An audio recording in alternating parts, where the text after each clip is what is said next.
WHQR Public Media, this is the Newsroom. I'm Ben Schachtman. Thanks for joining us. On today's show, we're continuing our conversation about community safety. It's a pressing issue here in the Cape Fear region, and it's also one of the 4 key pillars of the new Hanover Community Endowment. Recently, the endowment posted a job opening for a director-level position overseeing its community safety grants. Now, whoever lands that job will have some significant resources to address this issue, but they'll also face some serious challenges, and that includes defining the issue and figuring out how to actually turn grant money into safer communities.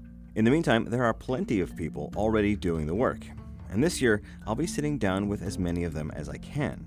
That certainly includes today's guest, Frankie Roberts, who for 25 years has served as the Executive Director of Leading into New Communities, or LINC.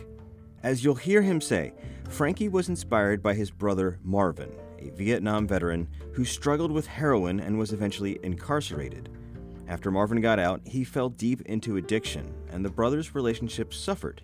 As Frankie admits, he did not treat his brother with much grace, and Marvin passed away before they could truly patch things up.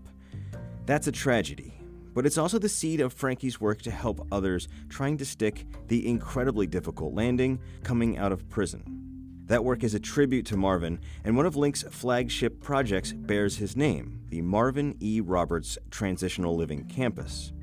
After a quarter century, Frankie Roberts has had plenty of conversations about community safety, and I was grateful he took the time to have one with me for this episode. All right, Frankie Roberts, thank you so much for being here today. Thank you, Ben. Thank you for the opportunity. So I brought you here today because I want to talk about your thoughts on community safety and a bunch of other issues. But before I get to that, you have a birthday of sorts coming up, an anniversary of sorts. Yes, we do. So tell me a little bit about this. This is the 25th anniversary for LINC. Yes. 25 years ago, I'm one of the co-founders of Leading into New Communities. We call it LINC. And this is our 25th year, and we happen to be celebrating it at our annual event called the Milestones Dinner. And it seems surreal that 25 years ago, a little guy off Castle Street was able to play a significant role in founding an agency that's providing support for people transitioning from prison to the community. Certainly I have my brother to thank because it was that personal tragedy that spun me into founding the agency. And it has been just, or I would say, the mirror of the person that I used to be. Person who despised a brother who struggled with substance use, in and out of prison. And I didn't treat him very well. Like the community primarily treats people with a legal history. And as I have been able to, I would say God has transformed me to recognize that nobody, number one, wants to be reminded of their worst mistake, and that everybody got issues or struggles. And if the community can be or become more forgiving, as I have learned to be, man, we could really help people turn their setbacks into comebacks. One of the things I've seen over the last 25 years is, as tragic as it's been, right, the opioid epidemic has been a bit of an equalizer. Yes. When you've got the sons and daughters of senators and CEOs overdosing, going to rehab clinics, going through those struggles, it's a little harder to sit in judgment. That's correct. So I'm curious, from your point of view, how have, you've talked about how you felt and how the community treats people with, specifically with substance abuse issues, but criminal history is always tied up in that, often tied up in that. Yes. Do you think we've moved the needle on that in the last quarter century? Yeah, I think we have moved the needle significantly, even with some of the laws statewide around expunctions. 10 years ago, 15 years ago, we would have never even talked about expunging someone's record. Without, if you had plenty of money, you could have done it. But now, anybody could have that access, driver's license restoration. Yeah, just a whole lot of support now that we hadn't seen in the past. And employers banning the box, without putting that prerequisite of, okay, this person got a legal history, I'm not even going to consider him. Now I'm at least considering it and not doing the background or delaying the background check further in the process. I've seen this. I've been in the room when people are hired, whether that's a line cook or a reporter, Yes. who had issues with drugs and crime in the past, and some of them ended up being damn good at their job. But yeah, if that box had been on that initial That's correct. screening, we never would have gotten to know them and their work, and that would have been game over. Yes. And the county has been one that has done that. The city now has done that. And I think that employers are more open, and they recognize that typically that person is almost a better employee or the best employee. And sometimes it's based on them not knowing they won't get a second chance. So this is their second chance. I better make the best of it. Right. Yeah. No, for sure. I've known people who found themselves, found their purpose, and found their motivation in that rehabilitation process. And I would say politically, it has become more a nonpartisan issue. Absolutely. That is one of the big drivers that it's not a partisan issue. And the opioid epidemic probably has helped that a lot. Yeah, I mean, it is a silver lining. I mean, there were definitely times starting in like 2017 and moving on where I would see people shoulder to shoulder who I knew weren't particularly fond of each other, one an R, one a D, and Yes. But they both really cared about that issue. They both had lost people to that issue. That is correct. I think that brought people to the table. And I would say it's been maybe 10 years ago, I actually had the opportunity of having a meeting with the chairman of the Republican Party and the chairman of the Democratic Party at the same table talking about this issue. I would say that was one of the push points to let me know things are changing. Yeah. Yeah. So 25 years ago, LINC started. You guys have grown exponentially. You Yes. have a number of different outreach programs. If people haven't been following this, just give people a little sense of what you guys are doing these days. Certainly 25 years ago, we started in the back of the barbershop. It was a one and then a three-person show. Today, it is about a 41-person show. We do a myriad of things. What has become one of our biggest focuses is housing. We have a transitional housing campus. We are opening another one around December, January. We got permanent supportive housing, so people who graduate from any of our programs can access some housing that they pay for with some support. We do we are HSO for the Healthy Opportunity Pilot, so people with managed care Medicaid. We provide housing navigation, utility support, deposit help, first month rent. We got a local reentry council where we serve anyone, whether we provide housing for them or not. And we just expanded that to Brunswick, Pender, and Duplin County. We have a in-reach program where we focus that we partner with Cape Fear Community College, where we help people access education and workforce development opportunities. And obviously, we partner with the county with its opioid settlement dollars, providing cognitive behavior groups throughout the community, employment boot camp, and also provide additional housing support. So we consider ourselves one of the champions for people coming out of prison, kind of acting as mitigating for people, for those individuals to be considered equals. Yeah, and that's tough. And it's not just tough because of the stigma you talked about, but for people who haven't been through it or known someone who's been through it, you're really on a precipice when you walk out of prison. You're there at the bus stop with the clothes you went in with and maybe a couple bucks, and you don't have a job, you don't have a place to stay. I think they make you have someone to come and pick you up, but that's about as far as the aftercare goes. As far as it goes. And lastly, we have a youth development program that we started back in 2007 that has grown, where we were working with just individuals or young men 18 to 24.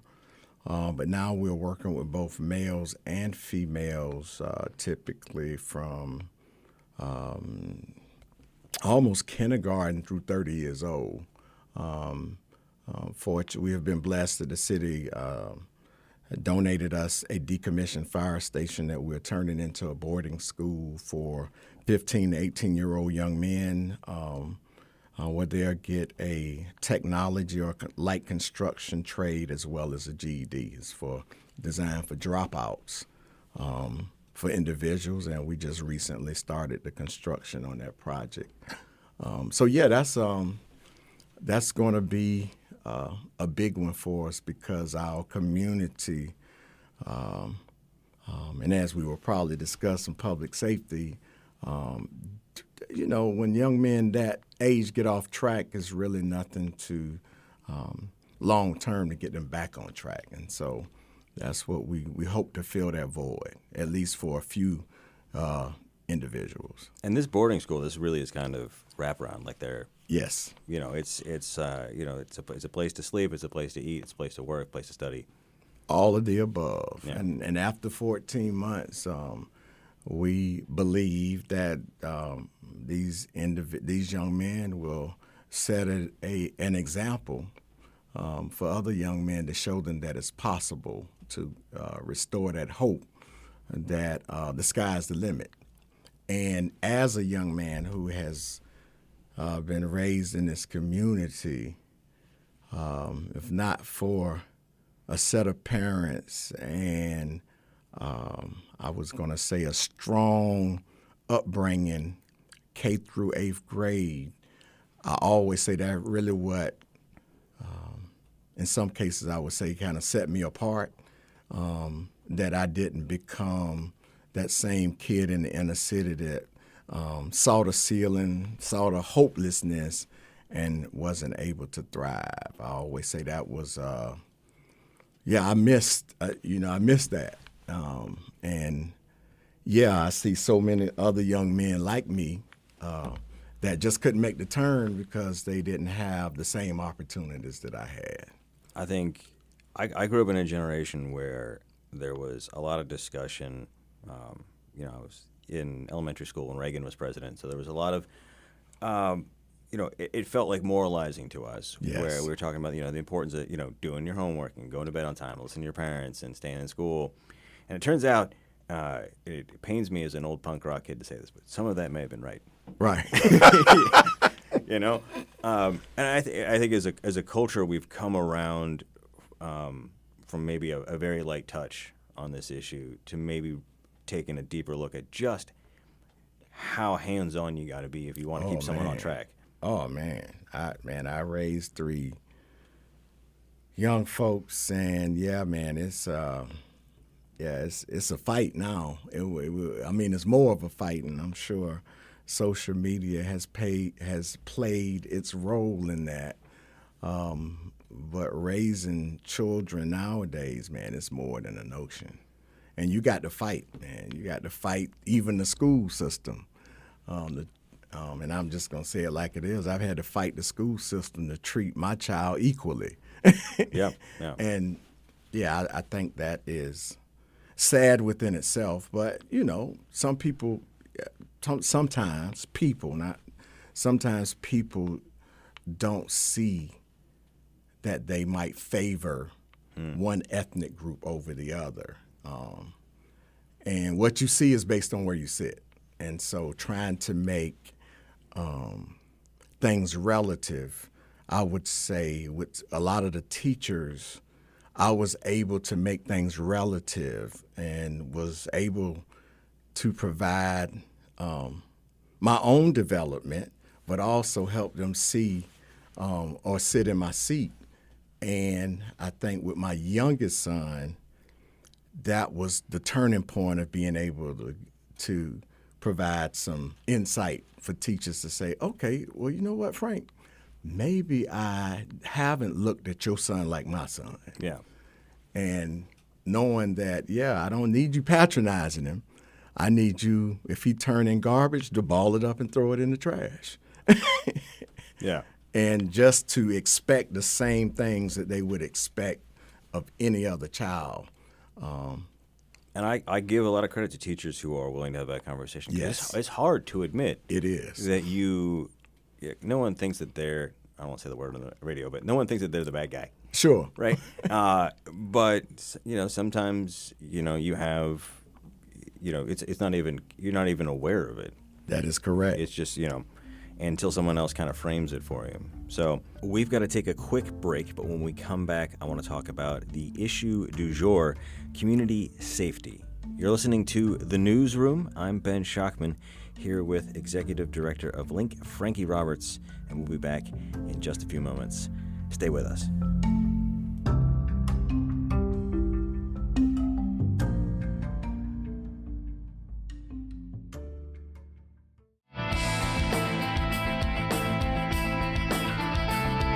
Welcome back to The Newsroom. I'm Ben Schachtman. Thanks for staying with us. I'm speaking today with Frankie Roberts, Executive Director of Leading into New Communities.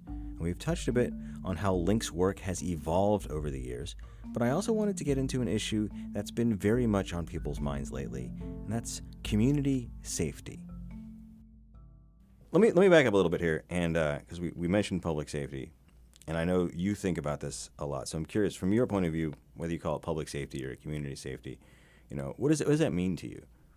So what it means to me, like you said, that's complicated.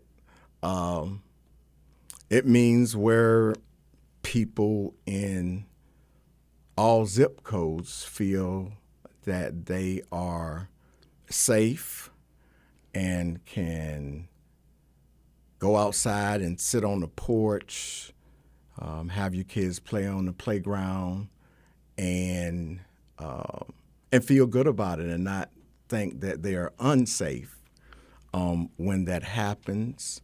So that's one part of community safety for anyone, no matter the ethnic background, to be able to sit in the boardroom and feel like they're going to be heard. I think that's also a part of community safety. And yeah, all of the things relative to school safety. Just feeling like, hey, this is a town or a city of baseball, hot dogs, apple pie, and Chevrolet. The American dream. Yeah. And being able to be safe in that, no matter what your zip code is. So there's been a lot of conversations about community safety in Wilmington, and I think a lot of the times that focus is on the black inner city of Wilmington. That's correct. And it's a double-edged sword, right? Because on the one hand, it feels like sometimes the people pointing that out have some prejudice in their heart. But on the other hand, you talk to kids in some of those neighborhoods, and they don't feel safe. That is correct. How do you navigate that where you're not trying to traffic in stereotypes, but you're trying to look at where the problems really are? Man, I think you just have to call it. I think you have to have the hard conversation. And I know that's what I appreciate, even as an advocate. Sometimes as we advocate for youth in the inner city and things that we think can be different, we might be, or I might be accused of providing a crutch or an excuse. But if I'm in the room with a young man or a young woman that might be participating in criminal thinking or criminal behavior, then I'm confrontational about the things that is necessary for that person to be successful and to be able to use the skills that that might be what we might consider street capitalism, how to move that into American capitalism. And I think you have to just confront it. If when you say or hear on the news there was a shooting, you listening for the zip code. And once you hear the zip code, I'm listening for the zip code. And then if it's a known area, I say, it's one of us. And if it's another apartment complex, That's one of them. And that's literally my thinking. I call it maybe even psychosis, because that's, your automatic thought. And when you say crime, you're going to think of typically, before I even hear a zip code, it was probably a young black male between 16 and 24. A young white male never comes to my mind, or Asian, or Hispanic. Right. And That's what comes to my mind. So that means that level of brainwashing, I end up being biased. Yeah, and we've both grown up with mugshots on the nightly news. They do that less now, but I think 40, 50, 60 years of visual training is hard to undo. Yes. I think people feel guilty about that, but I think it's worth pointing out that you got that like repetitive Pavlovian training almost, like from a pretty early age. That's it. And I think in innocence, you just have to have the conversation. And I don't think that if I'm having a conversation with a politician or maybe someone in the business community that happens to be white, I don't think that they should temper having that conversation with me because I'm black or think I'm going to be offended. I think we, like anything else, people that's looking for solutions, intelligent people, have to be willing to debate the differences or the ideology of how they think about certain communities and really have the conversation objectively. Yeah. So from your point of view, right, what's getting in the way of community safety? Like what are the real things that we could kind of at least talk about and then maybe tackle that are going on in Wilmington's inner city? Well, I think the people that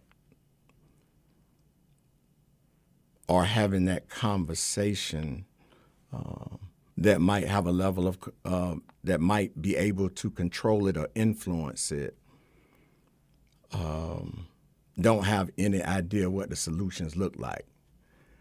And because, I believe that the solution is always closest to the problem, but typically individuals in that community, what really gets in the way is a person like me or others I could name don't have the level of influence or have a seat at the boardroom table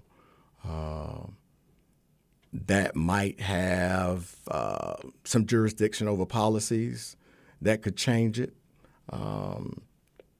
that might say, hey, these are simple solutions that we can implement.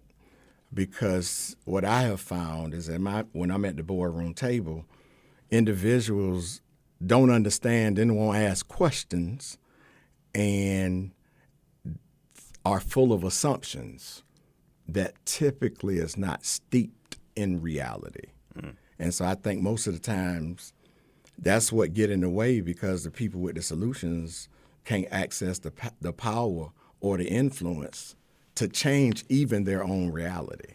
Tell me what you think about this analogy. This is a young black man in Creekwood gave me this analogy, and he said, I feel like I'm in Bosnia, and there are some really good-natured people who want to help me, but they don't understand anything about Bosnian history. They don't understand about the religion, the language, the culture, the history, and they're making it worse, not because they've got hate in their heart, but because they're not from here. They don't understand. Does that resonate with you? Perfect scenario. I mean, when we look at children in countries where they're under war, when you start shooting, those children know to hit the deck. It's a learned behavior over time, and you almost say, well, why they ducking? But like you say, you got to have some idea about the culture in order to help facilitate a change. Yeah. This is the other question I hear brought up a lot in some of these boardrooms. And it's a debate, it's older than me, maybe older than you, about the role that maybe socioeconomics plays and the role that personal responsibilities play. or the role that childhood trauma, family trauma, neighborhood trauma plays, the role that the nasty history of slavery and Jim Crow plays, versus personal responsibility. I think a lot of people kind of have like a mixture. Some people think it's like 90% background, 10% personal responsibility. Some people think it's like 10% background, 90% responsibility. Where do you fall on that? Now that's complicated. So I think it's almost personal responsibility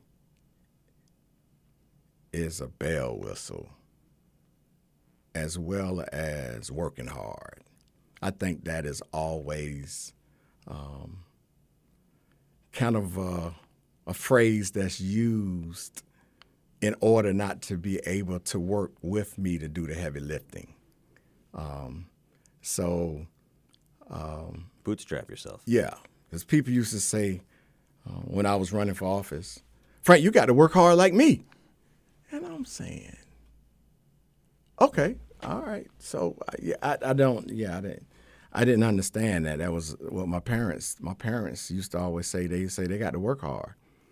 And my mother, who was a cook at a local age home here at Catherine Kennedy Home, as hard as she worked, and as hard as my daddy worked, who was a truck driver,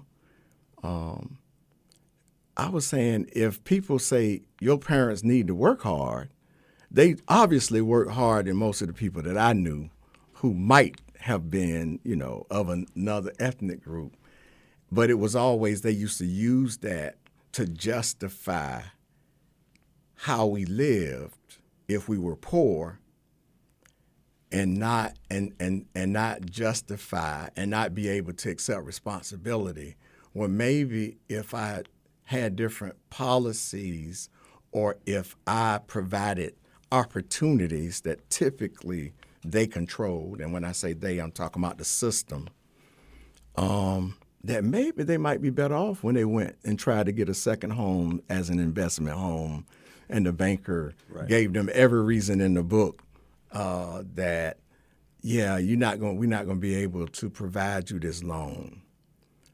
And yet, my parents still was able to buy other properties and become investors, even when, they were.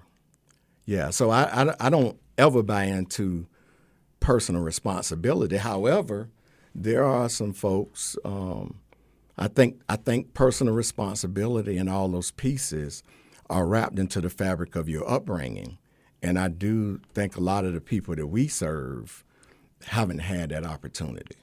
It was wrapped into the fabric of my upbringing. So I'm going to work hard. I'm going to take responsibility. I'm going to be accountable.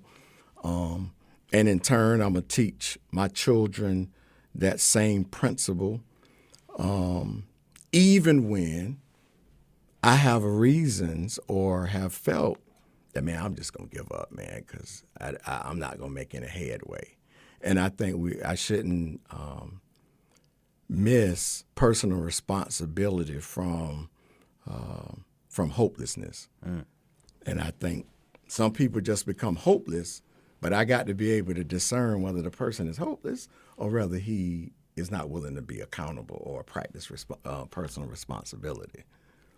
And sometimes I have to become the cheerleader and say, come on, man, you can do this. I promise you it's going to work. And speak life, which, I think is a struggle in certain neighborhoods. I think, words like that, or phrases like that, personal responsibility, meritocracy, is one that's going around now. And I think about, there are people that I've known who had different starting points, and it might be the same amount of effort, but they haven't traveled to the same spot. Sure. And that's tough. And I think that's wrapped up in this idea of, the sky's the limit, right? It's hard to see that, I think, if you've been running full tilt and everyone else is ahead of you, right? That's correct. It's depressing. And I've talked to people. I mean, you deal more intimately than almost anyone else with recidivism, right? With people who are probably feeling about as behind as you can get. That's correct. And I think that's a really tough spot, because I think a lot of the people that we've seen, when they get arrested, you can pull the name and you can look at the criminal record and you can see the progression, of more and more serious crimes. And I think one of the toughest questions our community faces is like, what do we want for those people? Correct. How do we get to them? I think there's some portion of the population that'd be happy to throw them away and Absolutely. throw the key away. I think not everyone feels that way, but I think we are short on good ideas about how to reach them when they're like halfway down that really bad path. Yeah, I think, one of the things, though, we have a staff of 41 individuals. At least close to 40% of our staff members are people with a legal history who spent time in prison. In an organization with our mission, they are the most valuable employees that's on our team. And that's because when that person talks or says personal responsibility, that messenger, it means something different than if I say personal responsibility. Because they're going to say, Frank, you don't know what personal responsibility looked like when you have been where I've been and was raised the way I was raised. And really, I have to stay away from that conversation because they are correct. But if a person who have been able to overcome the obstacles and have moved through the barriers, then when they say that is not no response, so they can take that excuse away. Yeah. And I think that how we solve this is empower people that look and have traveled the same road, because they obviously have they have the solution to, and they can speak to it from, hey, this is how I won, and I'm gonna need you to do the same thing. And the response has to be, okay, well, I'm just gonna emulate what you've done. Just like if I was trying to become rich or to tap into an area, then I'm going to have to find somebody that's been successful in that and emulate what they've done. Yeah. I think it's really, I know that sounds simple, but I think that it is that simple. And I got one example, is our inner city schools made improvement for the first time in a decade last year. The only thing different was we had individuals in schools called community resource coordinators that come from the loins of the kids who had been failing, that were now successful and was able to say, hey, this is how I did better, and I want you to do the same thing I've done. And then they saw these young folks in positions of leadership and influence. And so, oh, I can become that. And so as a result, we saw progress that we hadn't seen in 10 years. And that was part of the broader Port City United That's correct. program. So one of the things I think about when you talk about this, about who can lay that personal responsibility thing down and who can't. I couldn't. That's correct. That's exactly, yeah. I probably couldn't, I made some mistakes in my life, but I can't speak from that position, right? I always think of, in 5th grade, we had DARE. I think some people remember DARE. Yes, right? I And remember. The DARE cop came in and he said, don't smoke weed. It'll make you feel bad. And my buddy, Ryan, said, have you smoked weed? And he said, no. And Ryan goes, well, how do you know then? How do you know it makes you feel bad? That is correct. And that was it for that guy. But we didn't see him as speaking from personal experience. I think the value that I've heard people ascribe to some of the things like the community resource coordinators, and more generally, people who get involved in the public, debate about this, if they can speak from a position of authority, it is less likely that they're doing a dog whistle. Yeah, right? that's correct. That they're probably not ignoring the racial inequities of American history, right? That's correct. Because they lived them. So, and it's harder to call BS on them if you're a kid and maybe you're screwing up, but you don't want anyone to tell you you're screwing up because you think you're doing the best you can do under the circumstances. That's correct. So, and the other thing I think about, because I hear a lot of people spitball decisions, and as you know, there's a ton of money in this town. Yes. And everyone would like it to be applied to this problem, and I think what you're saying, that this is actually kind of a simple but very human situation where you've got to get a respectable human being with the right experience in front of someone so that they'll listen, so that human connection can happen. There it is. That's hard. It's hard to just say, like, here's $50 million, go do that. Right. You got to build those connections. Yeah. Especially if you are black in this community. You Yeah. definitely have to. Even, I used to say, people weren't chomping at the bit to fund our agency. Yeah, they weren't kicking your door Yeah, down. even though the cost benefit would have been worth the investment, but it took us years of scraping and clawing and deciding we was going to do it no matter what. And over time, people showed a lot more faith and confidence. But just think if the faith and confidence showed up earlier with the person understanding the risk. If they would have taken the same risk and disregard the color of my skin, in a lot of instances, we could be a lot further down the road. And that's the piece that also kind of, gets in the way of success showing up, especially in certain communities. I certainly have seen over the last 10 years, most of the people in the room having these conversations have been white. And it's not just that they were white. It was that they came from specific backgrounds. They were at a certain place in their life. Most of them were successful. And it's not cheap to run for office. Like, Right. It's hard for, not a lot of line cooks, on city council or county commission. At last count, there were 0. So you have to be in a certain place in your life where you can move your schedule around and you can afford Yes. to fundraise and you can afford to go to meetings and be out in the community. It's your job. And I don't mean any disrespect there. Yeah, definitely not. But there's some barriers. I think race is part of that, but I think, socioeconomics. Socioeconomics, it plays a huge role. So what I've watched, and I'm a white guy, so, I'm part of this dynamic, I suppose, but I have watched generally well-meaning people try to crack this nut. But you know what power does to people, and they kind of want it. They want their hands on the football. They want to run it all the way through the end zone themselves. That's correct.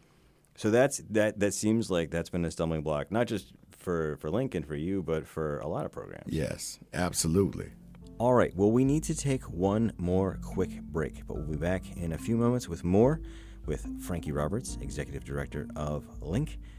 We're going to figure out whether or not the kids are all right and get a little more granular on what we could do to improve community safety. You're listening to The Newsroom. I'm Ben Schachtman. Stay with us.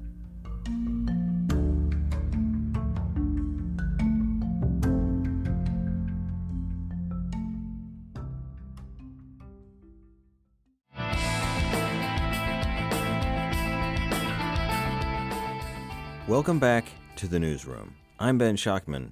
Thanks for staying with us. I'm talking today with Frankie Roberts, Executive Director of Leading into New Communities. And we're talking about community safety, which often means talking about the safety and well-being of kids. All right, I want to shift gears a little bit because you were talking about the youth these days. And another part of this conversation, and I'm curious if you have thoughts about this, has been kids and smartphones and social media, and what has that done to some of the struggles of keeping kids on the straight and narrow? Do you run up against that? Absolutely.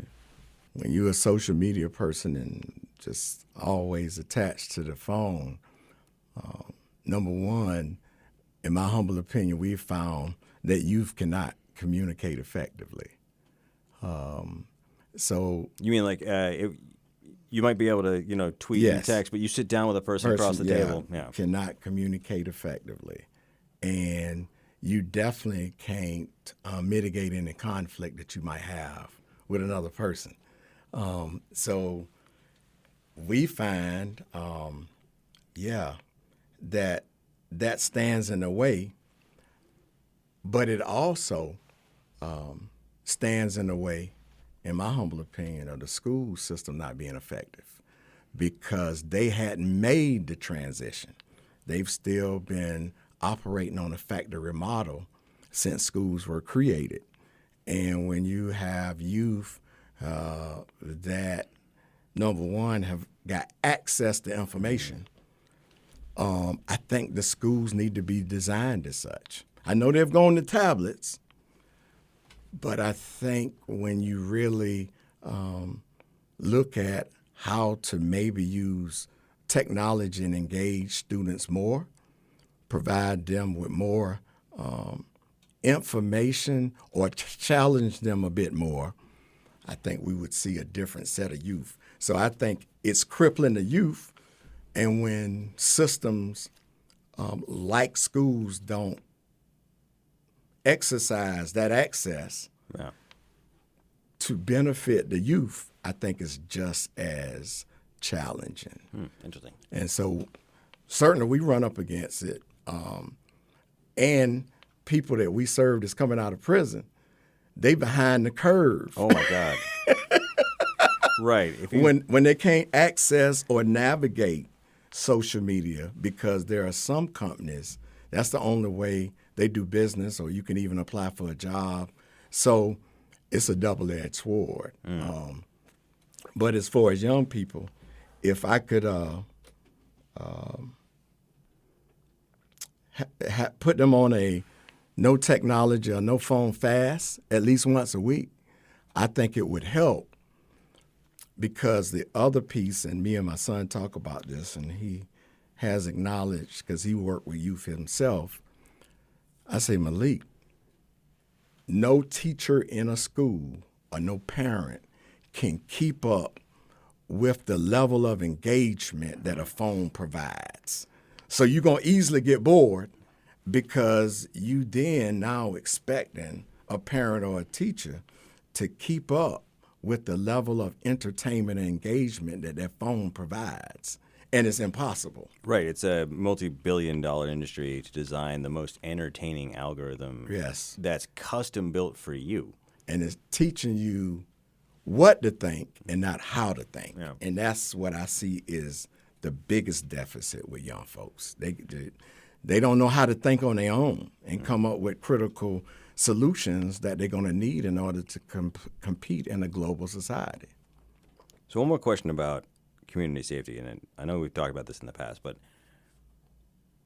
I think something that comes up a lot and people don't know really how it's part of the community safety problem is gangs and gang affiliation. You said something before that I caught my ear, talking about how to turn street capitalism into American capitalism. I hear this a lot from people. I've seen it in action when someone takes all of the things that you need when you're kind of scrapping for your life on the street and apply it to the business world. And the business world uses that. You know, they talk about hustle. They talk about grind. And you do that on the stock market. That's correct. You'd be all right. Yeah. What they say, buy low, sell high, and live off the profit. Yeah. So, I mean, some people lay a lot at the feet of gangs. Some people see it as kind of a side issue. How do you think about that?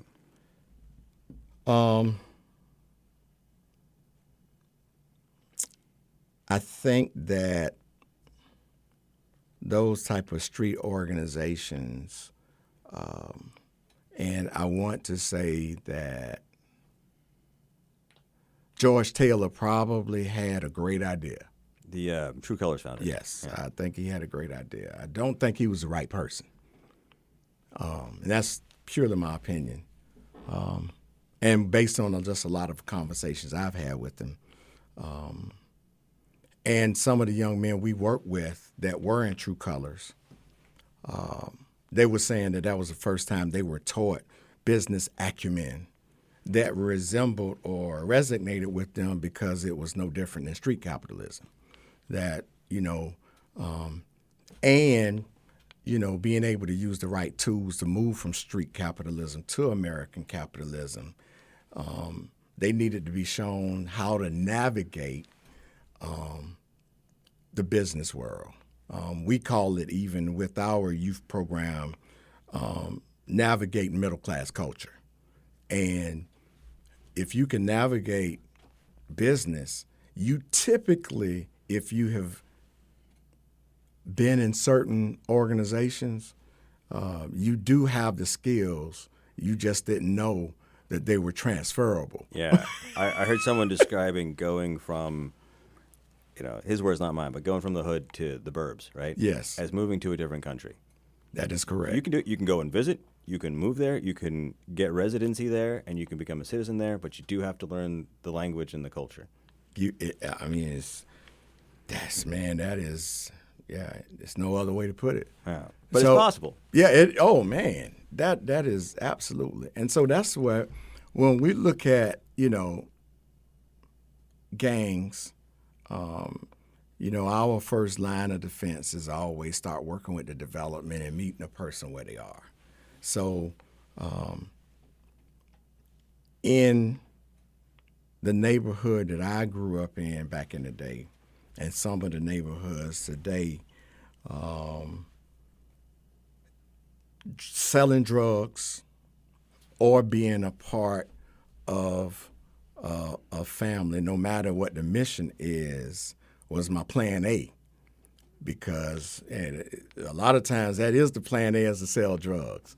And typically a person like me, raised in the hood, but I wasn't raised, the hood wasn't in me. I had options. I had a plan A, B, or C, and drug dealing was not either one of those plans. But that was because I had parents that work hard and provided me and sacrificed so I can go to a Christian school, so that I could have access, go on trips, go camping, and be exposed to things, even if they never went or couldn't go. That is, we just took our granddaughter on a cruise at 6 years old. That would have never, my parents couldn't even dreamed about taking their children on a cruise. Right. But those type of exposures and access, and I'm going to be honest with you, some of the individuals that I know that are a part of some of these organizations that we call gangs, and they're some of the brightest, most brilliant individuals that I know. And I think given opportunity and access, I don't think that people are involved in certain organizations because that's what they want to do. I think, number one, it accepts them where they are, accepts who they are. And a lot of times no one else will. No, exactly. And so as a result, that's what they have become, not necessarily who they are. Only 8% of the people that they say, only 8% of the folks are really criminals. But when you look in our community, it's pushing 50%, because I think a lot of people, based on some of the systems that, they're kind of, I don't want to use the word forced, but the person don't see that they have other options. So I'm not going to say forced. Their decision-making process they can't see that, hey, if I make this decision, this is the outcome. And that's because they don't see people that look like them in positions of power and influence. Mm. And so with the amount of requests that I get, Frank, man, help me do this, help me do that. And I say, man, what makes you think I can help? They say, man, I see what LINC is doing. So if you can do it, I can do it. That's the kind of the metamorphosis that needs to take place. Because if you can see it, you can be it. But if you can't see it, it's kind of hard to do something you can't see. They call that a vision. Yeah. So my takeaway from this is money is good. right? Funding is good. Funding helps you do the work. But it seems like some of our more highfalutin ideas really got to get brought back down to earth. That's correct. It's what I keep hearing from people about a lot of these social issues is that it's not about changing a curriculum or getting a police helicopter or more shot spotter detectors or bulletproof entries to schools. It's about a whole lot of one-on-one conversations or small group conversations with people to change the personal narrative of the people who could go down a dark path. Could be the next. Correct. Could be the next mugshot that you and I see. That is correct, man. Yeah, and that's tough. I think so. That's I think what daunts people is because you can't just write a $20 million check and have it be fixed. That's correct. Yeah, it's impossible. you then got to do a whole hell of a lot of work. You got to do a lot of work. So it would be dangerous. Let me use a different word. It probably would scare people if I won the lottery. Because if I won the lottery, you're going to see a different Wilmington, and it's going to be better than it's ever been before. Because, again, I see the potential. And so coupling that with an abundance of resources, you could turn the tide with that. I mean, like our endowment. It could really turn the tide. But you have to understand how to do that. Yeah, like you say, that type of money is a game changer. But who is it a game changer for? So you win $100 million next Powerball draw. Yes. What's thing one? Probably, definitely is hire a person that know a little bit more about money than I do. They do tell you that if you win the lottery, hire an attorney and a financial. Yeah, you got to hire somebody that know a little bit more more about money than you. Have people around you that understand what you want to do. I would want to almost set up a foundation and do microloans for individuals that couldn't access capital with great ideas and have the ability to execute those ideas, or have hired them attorneys or accountants that know how to show them how to do it, holding them accountable to decisions and the consequences of the money and how you spend it. Because typically, that's all you really need is, okay, how do I turn this idea into a successful, profitable business and hire people and help them support their family? That's the difference between when you look at certain schools and school districts, because of the parents of the children that go there, you can see the success of the playground, of the books, of the technology based on the parents and their ability to invest in their children's education. You would see the same in the inner city with the same. Yeah, and I think by the same token, the number of people who were just one small loan away from taking their idea to the next step are also sometimes one small financial setback from saying screw it. Exactly. I mean, man, my son asked me this Saturday. My granddaughter plays for the soccer for the Hammerheads, and we went and they got their whole little soccer league, and he was showing me the level of organization that they had. He said, "Dad, look at this. It's laid out." He said, "Dad, why we can't do this on the other side?" He said, "Why we can't do this at Martin Luther King Center?" And I say, because the black people, the one or two middle class and professionals, they are almost trying to prove the stereotypes. And because it's not like We don't have any professionals that can put together this level of organization. It's that, and might be a little critical of me, it's that they don't think the investment is worth it. And so when we talk about personal responsibility, that's also a part of, how do we bring a community up? That's why if I had $100 million, I would just go ahead and hire those people in the inner city that could replicate, which is going to change the outcome of the children automatically. Those are the things that I think that it's hard to see because a lot of times we're distracted with trying to survive in certain communities. Yeah, man. Well, I'm going to leave it here for now, but I think this conversation has a long way to go for me and you, but for Wilmington, it's got a long way to go. But for now, Frankie, thanks for your time. Thank you for the opportunity, Ben.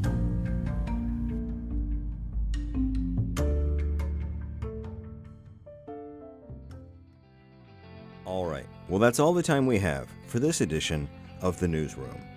Thanks to my guest, Frankie Roberts, and to WHQR's Ken Campbell for technical support.